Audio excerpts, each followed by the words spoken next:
Right, here we are talking to Pablo, who's our youngest keynote speaker at the Congress this year, and he represents one of the most important generations for the future. Can you tell us about how your company, Pangea, works to connect talents of younger people? So what we do and our kind of like purpose is to become the world's biggest ecosystem of young-minded talent. And what we do is that we work together with very big companies to help them develop a full digital transformation kind of like process by connecting them with this emerging talent. So let's say a company has a challenge. It might be a marketing, a business, a HR challenge. And what we do is that given that problem, we identify the best talent in the world, we create a team, and then that team is plugged to Pangea, and we work together with this talent to solve the problem of the company. So it's kind of like moving from hiring this new talent to collaborating with them in a completely different way. That's really interesting.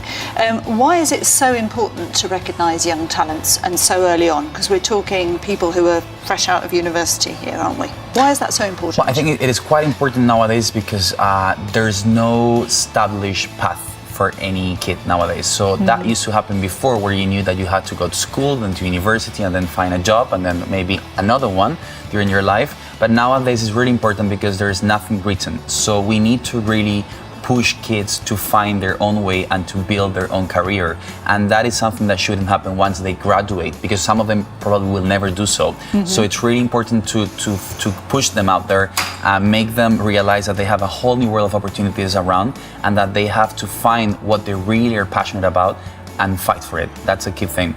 And in my opinion, this has changed a lot in the last 15 years because the way these new kids are connected never happened before. Yeah. So it's not the same how, for example, my little brother has access to the world he has around than, for example, when I was his age. So that's really, really important. And that's why I think that it's really fundamental at a social level that parents are very aware of how they need to educate their kids in a very different way. What might have worked for them when they were younger might not be the best way for their kids to follow, maybe. So that's something that is changing a lot. It's quite tricky. Yeah, that's food for thought, definitely. We're here talking about events for the MICE sector.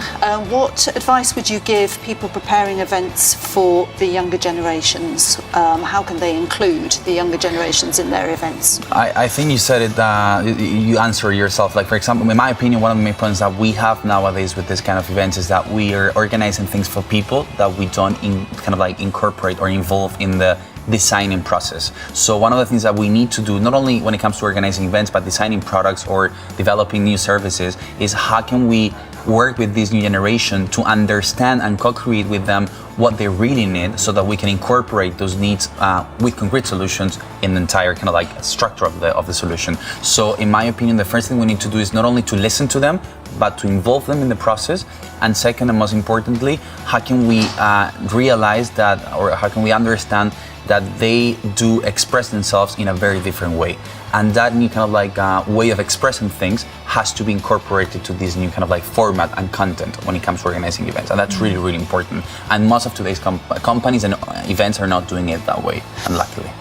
Would you say it's important for a company to have in their events team somebody from your generation? Maybe it's not only a matter, but that could work, but it's not only a matter of having a team formed by young people, but also if, for example, you're going to organize a festival for young people about music, why don't you organize things with young people before designing the entire festival to see what they think, what they expect, what they need, how they want to buy their tickets, how they want to, I don't know, live the experience. And once you get those insights, then you're better able to organize and design the entire experience. So in my opinion, it's not only to listen to them, but to understand what they need and see how you can improve that experience for them.